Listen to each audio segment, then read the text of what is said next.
So video has been on your mind for some time then? Yeah. What was the first time that you had ever done anything in front of the camera? I used to work in advertising. Before I worked in real estate, I used to work at a company called Red Teddimer. And I was an account manager there. And that's when Comcast first launched in Philadelphia.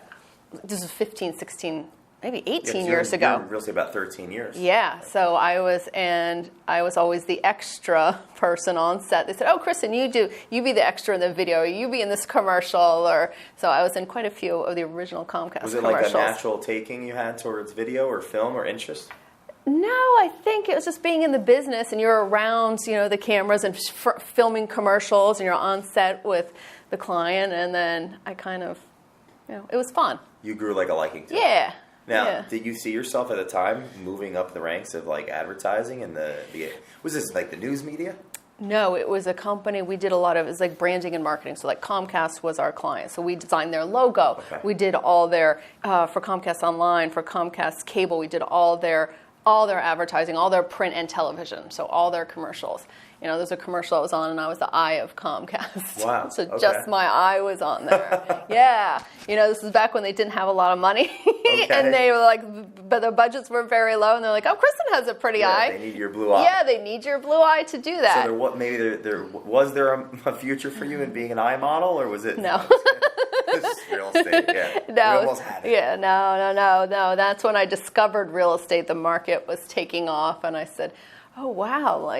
I started buying investment 2000s? Properties in the early 2000s, Okay. and my ex-husband had a title company, Okay. and he was buying investment properties, and he and his father said somebody should get their real estate license. Wow. His sister was a real estate attorney, and I said, "You know what? I'll get it. I'll do it.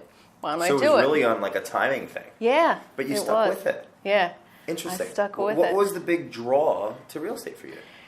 I love working with people. I've always had a natural, I think even as an account manager when I worked in advertising, I love working with people.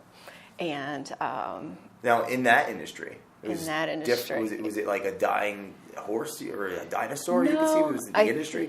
No, I think it was more honestly financially. I said, wow, look at how much money you can make in real estate, and you can work for yourself, and you can set your own hours, and you kind of have your own company. Was there a ceiling then in that kind of industry in a sense, or at least where you were? There was, yeah. So was your hours? Yeah. Were you full-time in the business? I was full-time, and by full-time in advertising, it's 80 hours a week. It's traveling. It was a lot, and it was taking a toll on me personally, too, and my relationships with family and, probably my husband at the time and my friends, because I was gone all the time, and physically even, too. Like checked out. Yeah. And I said, I'm going to try this. What was that because it's the struggle for a lot of people at the beginning, especially 90% of realtors aren't in the business within the first year and a half. You've been in the business about 13 years or so. This is my 14th year. 14th. Congratulations. I know, thank you. Deal. What was that? Did you continue the full-time job in the beginning and then part-time? No, I just dove right into it. Interesting. I know. Scary. What's going through your head? How'd you do it? The market was different back then. 14 years ago, it was completely different. Remember, we didn't have cell phones. We didn't have the iPhones. We didn't have, I think 14, 15 years ago, it was a completely more personalized business. Who you know, I don't think you had Realtor.com and Truly and Zillow. None of those existed. Nothing existed. No. So for me, still to this day, all of my business, I'd say 90% of my business is referral and repeat business. Okay. Everybody, people always say, "Oh, did you get this client, that client?" I said, "Oh, I met them here, I met them there. I've had this relationship with them." None of my business comes from online leads, or very, very, very few, I should say. Strong relationships for a long period of time. For a long period of time. How did you build them right away, though? Or what was that like? What was your, it's the first day in the business. It was first day turns into first month. It was tough. It was, letting people know. And I think I had a good reputation as in my previous career. So the first house I sold was to my hairdresser. Nice. And it was easy because he had known me a long time. I'd sat in that hairdressing that chair for a long time. So he knew me, knew my reputation, he knew what kind of person I was. And that was my first sale. My second sale was like $1.6 million. Wow. And that was, very good friends of my ex-in-laws. Okay. And so it just, these building blocks. And then I remember my first listing was, a mutual good friend of ours, and it was in the art museum. And has networking in that fashion, making quick connections with people, like authentic connections. Yeah, always. My business is like I said, 90% of it's built on the connections I make with people, or the referrals from other. And I can tell you, to this day, there's a handful of clients that I have that still have very personal relationships. We'll go hiking, we'll go for a walk. Wow. They'll invite me, like, hey, we have a group of girls going to dinner. Why don't you come along? You spend a lot of time with people, so I've developed really nice friendships with them. Has that been a trait that you worked on growing up? Like, for example, in middle school, you couldn't catch me talking to anybody. It was I've always been a talker. I was dressed in black. Was this an acquired taste, your ability to have conversations with people in elevators? Or Probably. I grew up in Europe. My parents are retired diplomats. Oh, that's cool. So I moved and traveled all over the world. You went to school in Switzerland? Yeah, and France and Portugal and Spain and Czech Republic. So I think because I moved so much, and it was every 2 or 3 years, you had to make those quick friends and quick, I was very personal, I think, growing up in the environment. The diplomatic corps, so too. First place where you grew up was where? France. I was born in California. I moved to France when I was 4. Born in California. Yeah. Moved to France when you're 4. Yeah. That's an interesting culture shock. Culture shock. Went right into French school. And you're learning French. Yep. Can you speak it today, or has it just been compartmentalized? Yeah. Wow. Went right into French school. Talk about culture shock. Wow. And my parents said, just throw her in. So I think at a young age, you're just thrown into certain situations with people, and you learn to adapt. So 4 to 8, where are you? 4, 5, 6. Sorry, I have to count on my fingers. 4, 5, 6. I was in France. Okay. And then we came back to the States for a year or 2. Where in America? Fairfax, Virginia. Virginia. Yeah. California, France, Virginia. Then Portugal. Culture-fied. Then Portugal. Portugal at what, 9 or 10? Right after that, yeah. So Portugal. I was, 5th, 6th, 7th grade in Portugal. Okay.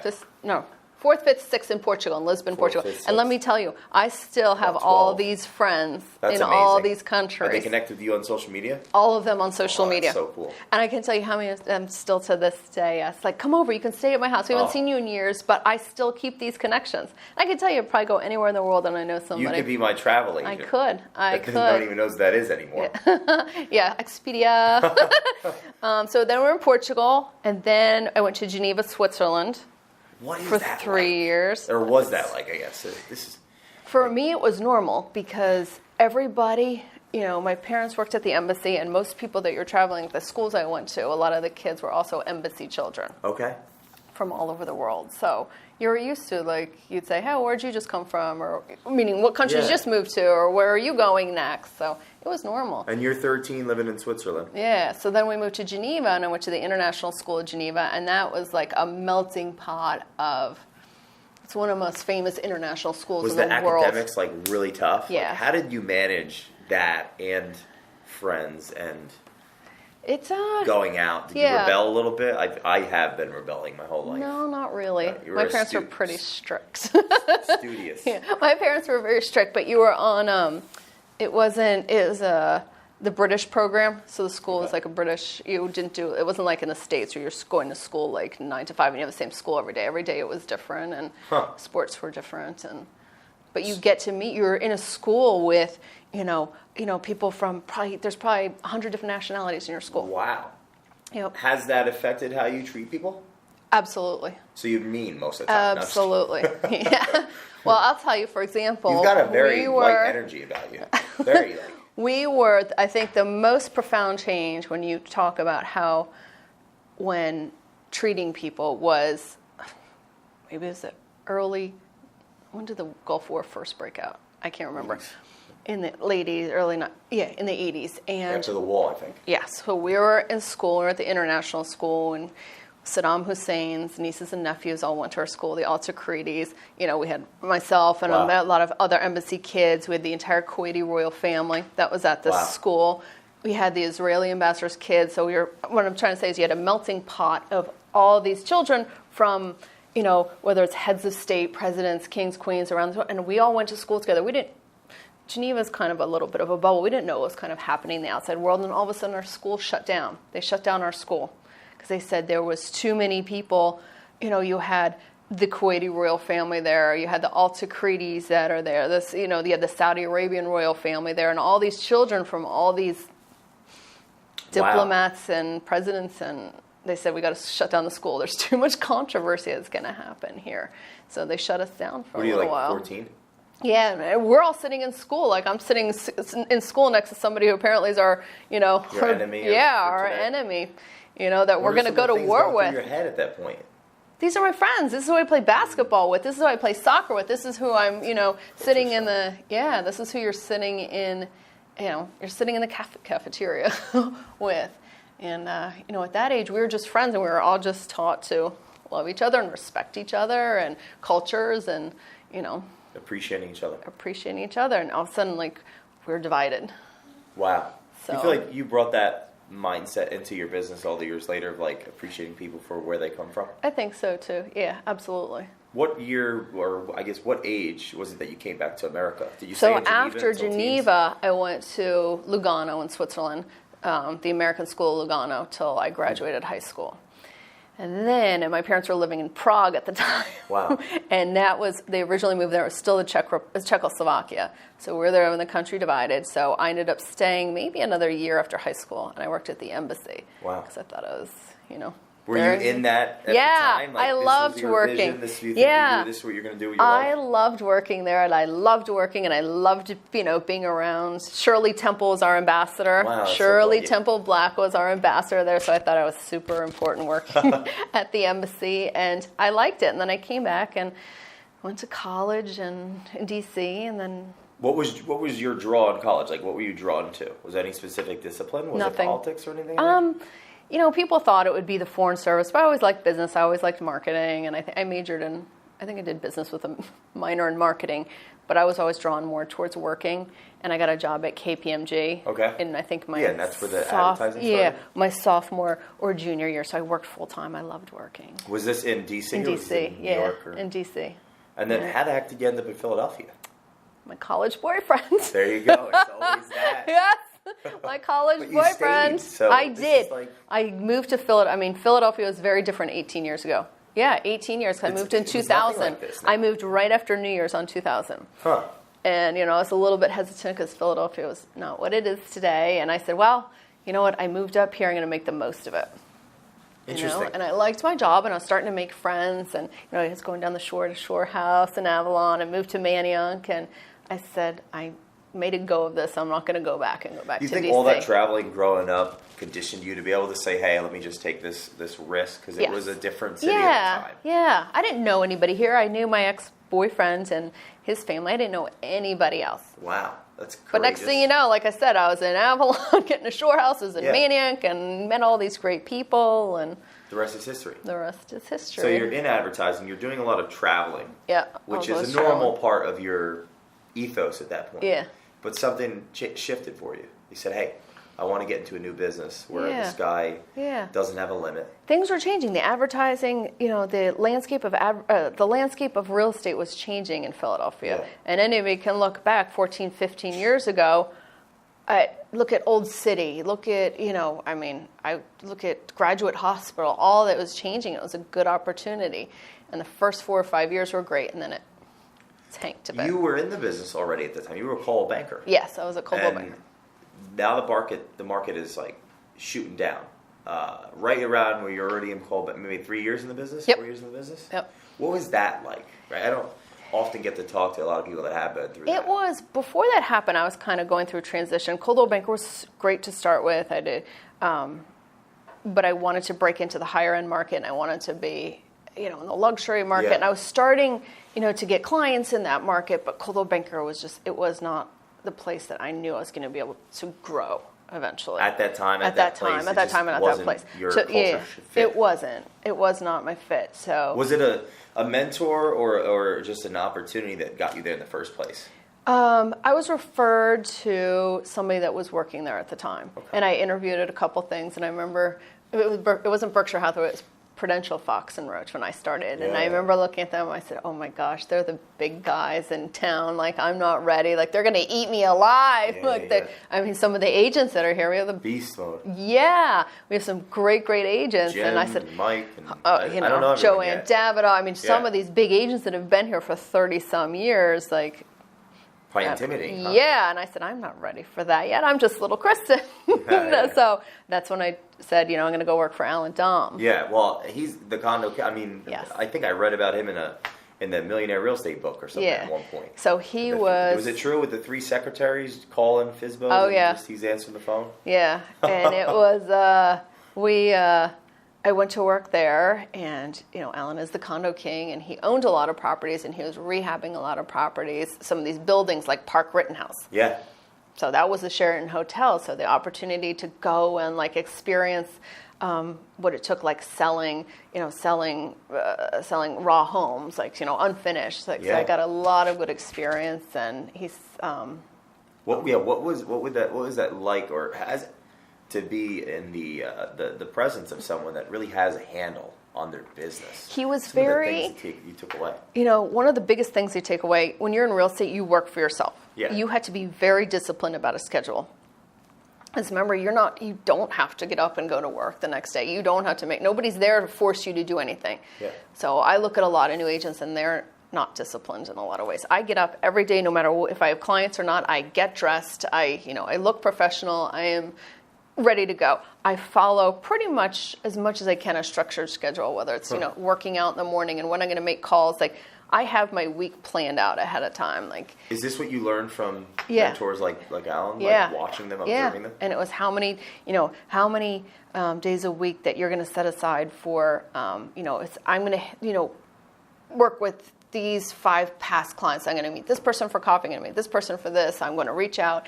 It's that constant contact. It's being on the phone, just being very disciplined about your time and organizing your time and the value of your time. Not wasting a moment. Always, I can't tell you how many times I've been out in, Rittenhouse Square and somebody, I'll run into somebody. Hey, oh yeah, you know what, Kristen? I have somebody that is wanting to sell their house and then all of a sudden you have a new listing, yeah. But you always be prepared. Always look professional. Always know your inventory too. The one thing he did teach me as well was study your inventory. Know your inventory inside and out. What the price per square foot is in buildings. Know what, previewing properties. So actually understand everything about the market. Yeah. Not just only understand scripts and whatnot. Correct. Actually be competent at the business. Yeah. Not just the people skills. Yeah, exactly. But both. Yeah. It's interesting because some trainers, agents, whatever, their focus might only be on scripts. the ability to get business. Yeah. At the end of the day, do we know the market? Yeah, you have to know the market. Because I can't tell you, you'll sit down for dinner over at Roach or Park Rittenhouse, and real estate always comes up in conversation, always. And and buyers and sellers are savvy. They're always looking online. So I'll say, hey, Kristen, did you see that new listing at the Barclay? You have to be able, yes. You know what, is it that B unit? Is it 8B that you're talking about for $1.7 million? You have to know that.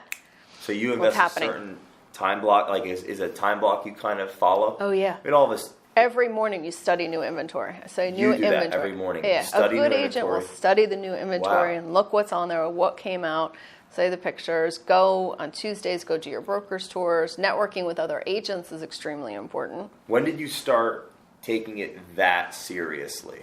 Was it the first few years, or where was it? Because everyone's different, The first 3 years, I feel like business was just handed to you. I remember turning people away. It was so busy. And you didn't have to work. 2003, 4, 5? Yeah. And you didn't have to. And then it was, then you needed to, then the business slumped. And you really needed to, you could put listings up on the MLS and not they were selling, we were getting, multiple offers, multiple bids, and then the market slumped. Were you in Coldwell Banker when the market went down? Yes.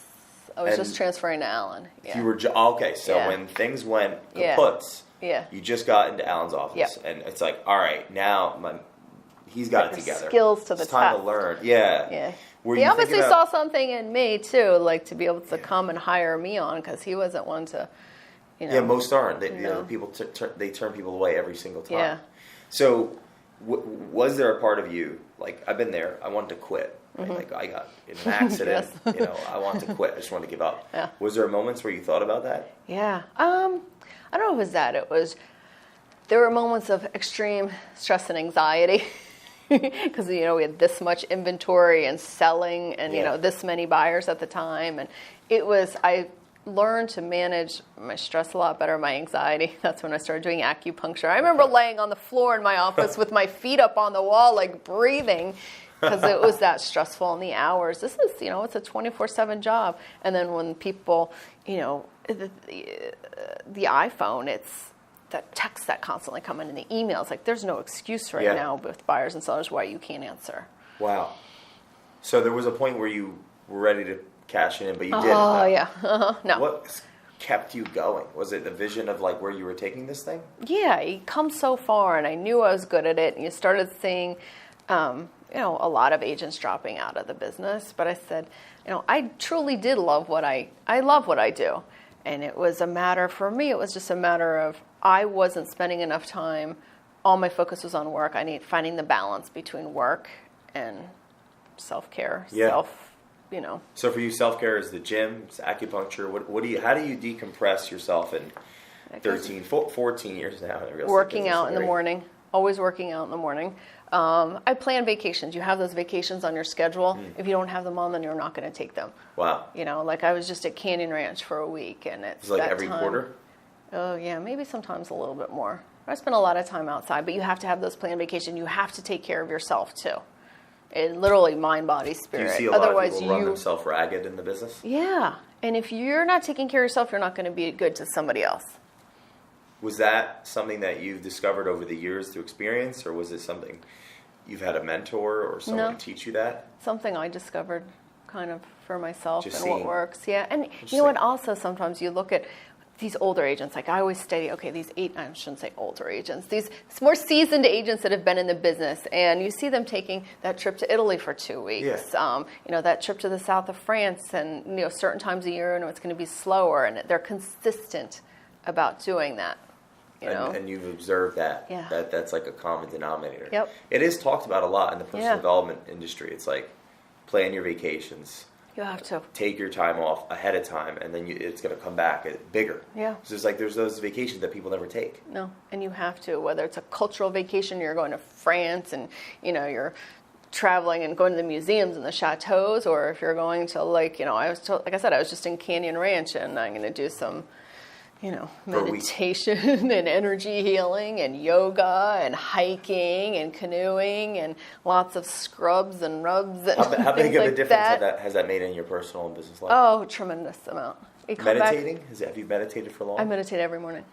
And has this been for years or? The past 2-3 years. What if, like, from 1 to 10, 10 being amazing, like mind-blowing, 1 being nothing, how much of a difference has it made? Especially in the mornings. Yeah. Really? Yeah. What, like 15 minutes? Yeah, it's very difficult to do. In the beginning, it was 5 minutes. It's really hard to... Use an app? So I started using an app, but then I went away. I go on a lot of holistic healing retreats. Okay. And eventually now I can do it just on your own, just with music. But you have to train your mind. For anybody to train their mind to step away from the television, the phone, to turn that off. It's hard. It's hard for a lot of people. I'll have no life without Facebook. I know. And like Instagram Facebook. And text messages. Yeah. And throughout the day, do you put your phone away while you're doing your sphere of influence, reaching it? Like, how do you or are you on your phone 9 to 8 and then you turn it off when you go home? Or is it just on those retreats that you have it away? When I'm at home, I turn it on. I go to the gym or I'll go work out in the morning and then I turn it on. But I try to really get ready because, you can get stuck when you turn on your phone, or you can get stuck. It's, you're getting stuck, you're showering, you're blow drying your hair, you're making your coffee. You can get stuck, and next thing you know, you're busy answering. Next thing you know, it's 10 o'clock. Yeah, true. So get through all that. And there's nothing that can't wait another hour, honestly. Do you see yourself engaged a lot on social media? So we see people that consume a lot of content. I just saw a post from a friend of mine from the speaking, culture. Mm-hmm. He's using Instagram a lot, but he did a huge post of how Facebook is just taking his time, too much of his time, and he's deleting the app. As opposed, I'm the opposite. I've used it in a a giving way. Depends how you use it. How are you using social media, and what are some of the things that have worked for you? Like, there's a lot of agents that are. For me, it's posting about your new listings, things that have sold. I try to do a balance, so it's not all work, but it's also a lifestyle too of me and Kristen. It's like, here I am on this hike. I don't post everything I eat. I don't post, but it's more, truly who I am. Here I am going on a hike. Here I am going on a bike ride. Here I am visiting this spa. Here I am visiting this, giving people tips on places to go to, So you use it to create content. Yeah. Have you gotten an opportunity from using social media like that? Yeah. In one hand, it is a reminder to people that you are a realtor. On the other hand, people get places that I've been or places I've traveled or things that I do or sharing tips on health and wellness. And, people get tips and I get a lot of feedback and I get a lot of questions. Acupuncture, like I posted myself getting acupuncture the other day. There's 3 agents that private messaged me, I need this. Has it helped you? Where do you go? I like helping other people too. Well, it's crazy. It's like that means that people are seeing things. Yeah. They're watching what you're doing. Yeah. And that may relate to business. You talked about good relationships with realtors. Yeah. How important has that been for you and why? It's so important. And there's a lot of agents and it's nice having, like yesterday we had a broker's open. We do these broker's opens and it's important, you never know who you're going to do a deal with next. And you always want a deal to go as smoothly as possible. And I feel like if you know that person, you have a good relationship with them when you're doing a deal, it makes it all the easier. Was that something that you picked up on your own, or did you a mentor teach you that? I think just over the years. It's interesting because I don't see that all the time. I mean, some people, they tend to look at the opposite. Like, they do. I have interviewed a lot of people, and it seems as though the ones that do extremely well do look at it the way that you just said. It's like, how else are you going to get the deal done if people don't cooperate? And if I don't them, we have a large office here. There's a new deal I was doing with somebody, and I'd never met her. I'd heard the name, but I went and sought her out and said, hi, I'm Kristen. I just want to meet face-to-face. Obviously, we're going to be doing, negotiating things and wanted just to have that personal connection. And so we know who each other is, except a picture. It just makes things a little bit easier. Smoother, yeah. Whether it's agents in this office or Coldwell Banker or Remax or... you don't look at it as competition. No, because, your business is what you bring to the table. Of course you're competing with every single person, but everybody runs their own business differently. People have certain areas that I don't sell necessarily a lot in Fishtown and Northern Liberties, but everybody's your competition. But you're the one that's responsible for your business and what you create in your business. You're accountable for that. Yeah, you're accountable for that. So, of course we all have our strengths and weaknesses. And this is a small town, so a lot of people probably know 20, 15 realtors. How have you navigated throughout the years? Are you on a team? So I was by myself for a long time. And then in June, I had an accident. Yeah. I got hit by a bike, and... it was early in the morning. I got hit by a bike, broke my arm, and I'm like this. Yeah, I put up my arm out for the biker to stop, and it snapped my arm in half. This is like it's dangling. Like it was like literally I was. I was in right the arm. Yeah, I was in. Of really course, I'm in the trauma room. I'm in the ER center, and my first reaction is I'm on the phone like, oh my gosh, I have 2 listing appointments later, and here I am. That's all I could think about. Yeah, of course. All I could think about. And, of course, one of those people, decided not to use me. Said, oh, you have a broken arm. We don't even want to talk to you. Oh my gosh. I know. It's a good time to it was lose business, really disappointing. Anyway, long story short, I realized, then I had the surgery. I literally woke up from the surgery and, how they keep the bag of your stuff. They keep your clothes, your phone. I was like, where's my bag? I need my phone. I'm like, I shouldn't even be talking. I shouldn't be texting. That was my first reaction was, where's my phone? I need to see how this deal's doing. I need to check my emails. I shouldn't be doing that. I need to be recovering and healing. Yeah. I had an arm. I couldn't even move my arm because I had a nerve block. So all I had was this hand and I had surgery. I said, something's wrong with this picture. And, during that time I said, okay, obviously this happened because somebody's telling me I need to slow down or I need to reevaluate some things in my life. So that's when I decided I needed to join a team for many reasons. I needed the help. I needed, when something like this or something worse could have happened, I needed somebody, help to fall back on. That listing I lost, I could have sent somebody from my team. Yeah. But they didn't even give me the opportunity. And it's not beneath me to, hey, if I can't do it, would share this commission with somebody or share this listing with somebody. I want to give people the best service there is. So I joined a team, the Center City team, in August, I guess. Wow. Yeah, August. What was that recovery like? The recovery was tough. For me, it was, I'm used to being out and about and being around people, so it was very difficult to be in bed and not doing anything. How long did you have to stay in bed? It was a while, because I remember when I checked out, when I had the surgery, I checked out and they gave me a bag like this of pills. I started crying. I was like, that's not for me. I said, I'm Kristen Foote. They said, no, these are for Kristen Foote. I said, oh my gosh. I remember opening the pills and I was crying and crying because I don't like to put medicine in my system. I don't like the way it makes you feel and think. So for me, is what this did to me. I was in a slump. I felt horrible. I didn't want my best friend coming to visit me. And I didn't like who I was. And then I spent a long time detoxing. The acupuncture helped. And then going to Canyon Ranch, getting that out of my system and getting to be me again. It took a while, and that was disappointing. It killed me. So what got you through it? I remember after I was hurt in that ATV accident. Yeah. I was pretty jolly at first. I mean, I showed you that video. And then after that, within that first 2 weeks, I really was in a dark place. I was in a dark place. It was even to the point, so I usually wear a Fitbit, and I'm a realtor, so we're walking everywhere. I'm always running around the city. I'm usually doing like 13,000 steps. I was doing like 70 a day. Wow. It killed me because I was not out around my people. I was not doing my work. I was not showing houses. I was not doing my yoga. I was not on my walks. I was not doing anything, and and the medicine made me feel terrible. Yeah, they give you a lot. They gave you a lot, and I was just so anxious to come back to work and come back to my life and come back. Did you have a cast? No, I didn't, because I had the surgery, so I just had that. I just had it wrapped. It was just right here. Yeah, it was just wrapped. And I remember going out and showing a couple people. I said, maybe if I just go out for 2 hours and I'll show. I live near I said. I live right off the square. I said, okay, I can go show a couple places at the Dorchester. And I was like, this is not, couldn't, because the medicine killed me. How long did you rest? A month? 2 months? Yeah, it took a good month for me to start feeling. So when did you was this August? This was last August? Just a couple months ago. Just August this past August. Just passed. Yeah. So this is very new. Yeah. Yeah, you're a trooper. Yeah. You're kicking butt. Yeah. So it's October. I'm good. Yeah. That's fresh. I know. And the doctor said, I had my checkup. It was my 3-month checkup. I know. I had my 3-month checkup. He said, you've healed so nicely. We don't even need to see you in 3 months. So it's only been 3 months. Yeah.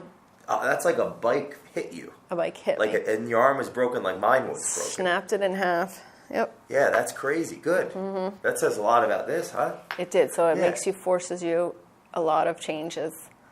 I made personally and professionally, because you don't realize, like, in an instant how things can change for you. I just heard another agent who I'm doing a deal with, she got hit by a car. Oh my gosh. 9 a.m, she got hit by a car. Things can change in an instant. So I said, for my work, it's giving the best service I can to my clients. And if it means asking for a little help or getting some help from being on part of a team, then so be it.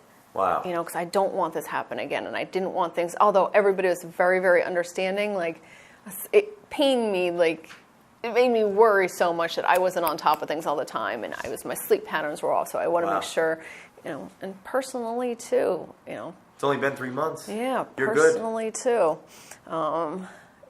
It makes you redefine things and think about things differently. It helped me realize that the things that I thought I needed, I don't. No. I just What's want important? them. Yeah.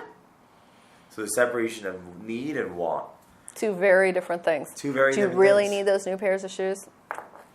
Or would you rather go on that experience? I thought I needed certain things for the accident. No.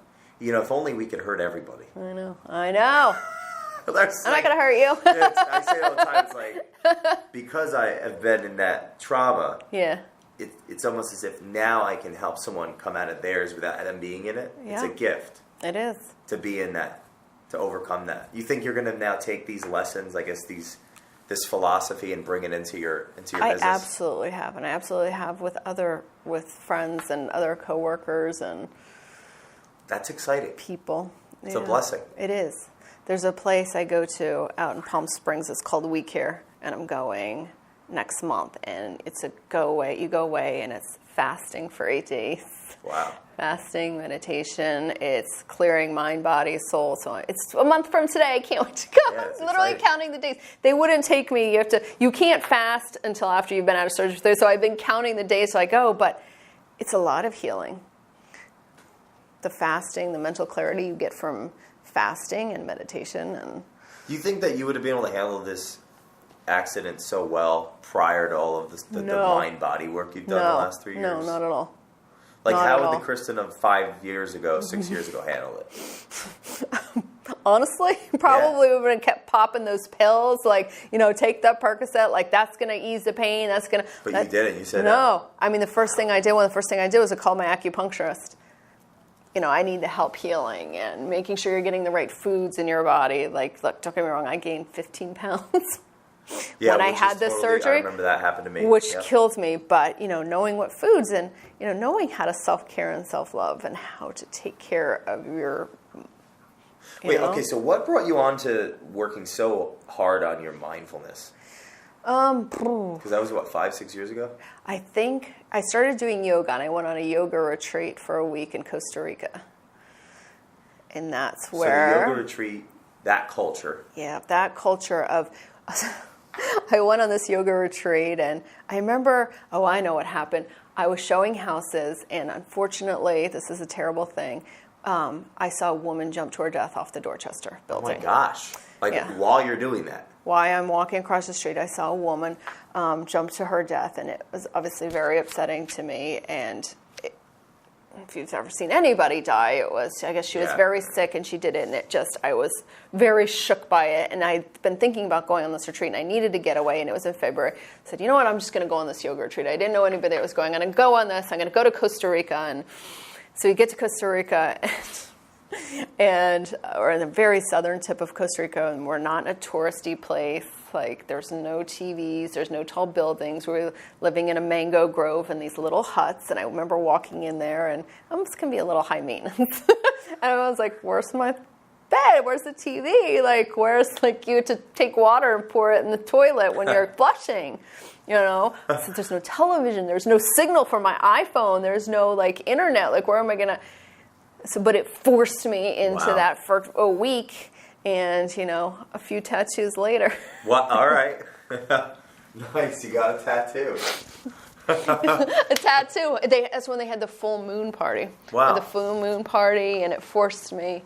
That was when things started changing. Detached from the technology and all of the materialistic stuff that we get absorbed into. Absolutely. And more one with yourself. Yep. And that was how many years ago? 5, 6 years 5, ago. 6. Yeah. You think if you didn't start that journey, it would have been different when you got hurt. Yep. I thought the same thing. Is that continued journey and continuing. I'm always looking at places, whether it's, I think out west is very, very, very spiritual. Yeah. Being out in Arizona. I was just in Arizona the other yes. day. Isn't there last week. something in the red rocks out there? There's it's amazing. something magical Can't about wait to it. go back. I'm counting the days till I'm back in the desert, but that's powerful. It resonates with me because if it wasn't for the personal development, I'm biased. Obviously, our mission is to read, write, speak, and inspire people to do that. Culture matters. If I hadn't been doing that for 8, 9 years, when that accident occurred and that vehicle dropped my arm, there's no way I would have been like, hey, can you lift it up? Yeah. No. And then after that 2 weeks where I want to really give up on everything, I had a community of people on Facebook and really come together and be give me that support. It's nice when you see, and especially when something like this happens, and you see people sending flowers, and it was clients sending their well-wish. Clients even, I have a lovely client that, I'm working with right now. They say, come down to our beach house. Come down to Ocean City. You're welcome here any time to recover. And it makes you feel so good as a person, too, that I'm doing something right. And some people like me, and they resonate, and, you're cared for. And have you talked about this on video yet? Have you talked about put this out there? Not really. Some of the things that you've went through? No. Well, maybe I this is good. I talked to a lot of people about it, and and it's funny. A couple of people, now that I think about it, have reached out to me. Oh, so and so. I know so and so that hurt themselves, or people have come to me for referrals on what doctor I went to, or how I was healing, or what I was doing to heal. Where did you go, by the way? I went to Penn Presbyterian, and they were amazing. They were amazing. It was flawless. It was nobody wants to have surgery. Yeah. And I was there from 6 in the morning till 6 at night, and Wow. it couldn't have been a better experience. Couldn't be. The nurses were so nice. The staff was so nice. Everybody. Apparently, when I went under, when they were putting me under, apparently I was trying to sell people on real estate, telling all the doctors that there was doctor loans. Wait, oh yeah. Right, wait. Oh This yeah. is great, 'cause oh yeah. people told me that when I was going under, they were like, "You gave us a Tony Robbins speech." And I was like, "That's when you know it's real. You bro. know Like, it's you're real. supposed to do what you're doing. You know it's real." I said, "Oh my gosh, I turn it didn't." They said, "Yeah, you were saying that you were not because you're not wearing anything. You didn't have any cards on you." Yeah. And I said, "Yeah, that sounds like me." I said, "So did anybody want to buy a house?" That's when you know you love what you do. I know. They said, "You were really funny. You're trying to sell them on those doctor loans and first-time home buyers." I said, "That's great. That's amazing. Great. I'm laying there in the box." If only we had that on video. That would be an ad right there. Yeah. 'Cause the real Down deal. to the minute. And as the doctor, he's like, "No, I don't think." So people that are watching this, what should they know about you when it comes to real estate? I think I'm a very sincere and authentic person. I take my job very seriously. I love working with people. There's nothing more special than finding them that home, the right home. And I can tell when they found the home of their dreams, and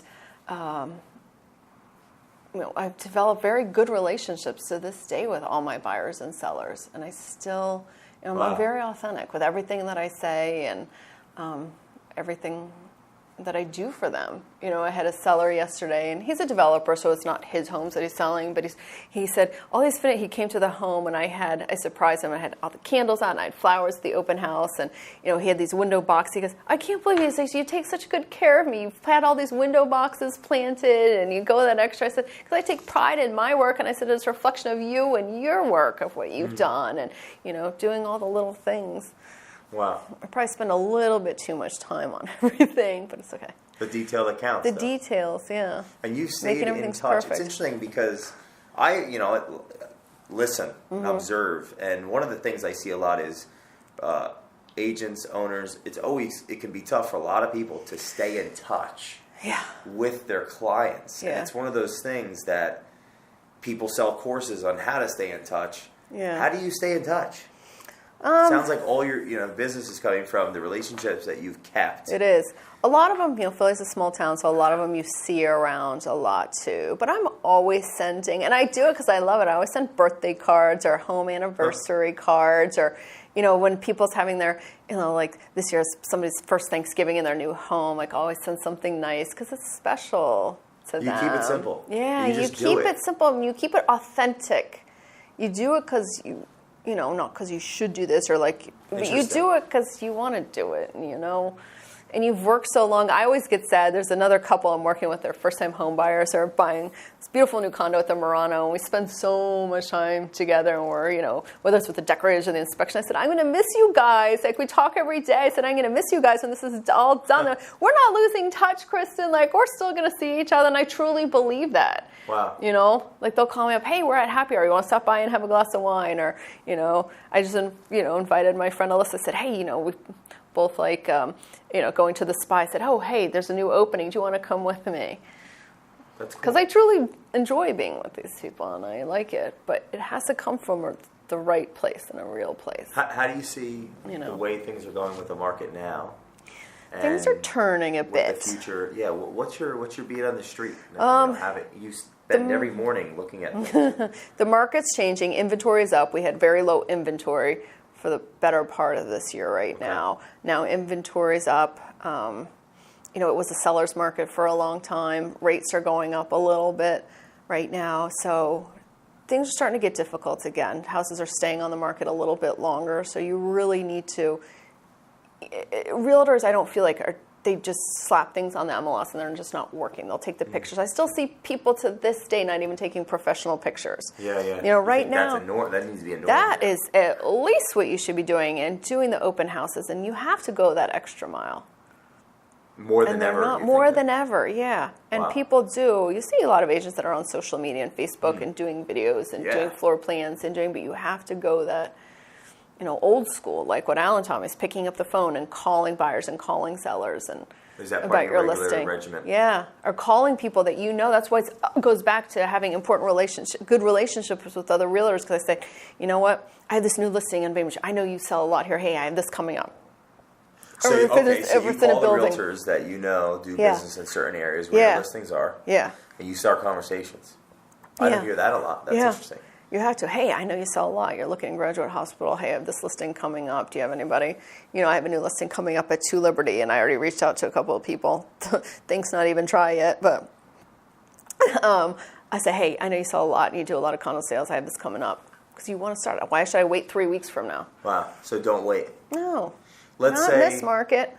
Because you see it starting. Yeah, not in this market and this time of year, too. You think when things do start getting, completely shifted over, how do you prepare for that mentally? I just still do what I do. You have to be consistent all the time.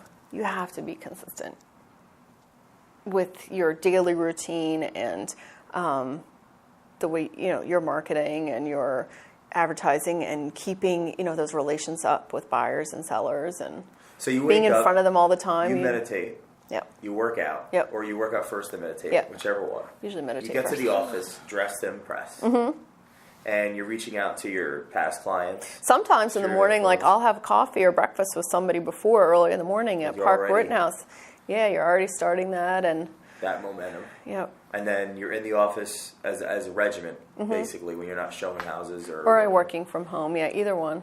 And it's a Monday through Saturday type deal, or Sunday to Sunday. Even Sunday to Sunday. Sunday to Sunday. Because remember, Saturdays and Sundays. No, Saturdays and Sundays are open houses. Wow. And showings like tonight. Tonight I have. Today's Wednesday, right? Today's Wednesday, so my next appointments are starting at 6:30 to 8:30. I have showings tonight. I love it. Yeah. If you were, this is my final question. Yeah. 14 years in the business. Uh-huh. You've been in the really, really good times, and the times where it was extremely difficult. You've had some crazy mentors. There may have been times where it was just you. You've been through a hell of a lot. If you were to go back 12 years ago, knowing what you know today, what conversation would you have with yourself 12 years ago, right? It's like 2 years in the business. You think you know what you're doing. What would you tell yourself, knowing all the things that you've learned over this time? The first thing, if I went back to the original, the original Kristen Realtor, I probably, what would I tell myself? I never set up, I know it sounds silly, but I never set up my business as an LLC. So I wish I had started that up earlier and really had separated, my monies and really treated it more as a business, because in the beginning it was like, oh, all this money's coming in and, you just think it's endless. So I tell new agents all the time, the first thing you need to do as soon as you get that license, like to set up really separate your business, your financials, and really too, when that market turned, I thought money was coming in, it was coming in, it was pouring in, and then it's like, oh, money's not coming in as quickly anymore. Make sure as a realtor, and also when things like this happen or the market slumps, make sure you have, all those savings and make sure you're contributing in as much as you can to your savings, your 401k, your business. Wow. I wish I had done a better job early on with my database of people. Keeping that database better. Now I do a very, very good job of that. And what else? Training. I was working with a coach for a while. I stopped when this happened. I need to pick it up again. But working with a coach was good, and it was good working with somebody that was not. He was in North Carolina, and I worked with somebody in California too. So they're separate from this market, so they could give you a different perspective. That's interesting. A different perspective on the business. Because when you're a solo agent, like there's a lot of times I felt I was by myself, like on an island. Like you're competing with everybody, so you really don't have anybody to turn to. And I would get stuck in a rut as a new agent. And I wish I had started coaching earlier on. So mentorship, coaching, treating it like a business. Taking heed of who you built relationships with. Yeah. It's good. This is awesome. Thank you. Yeah.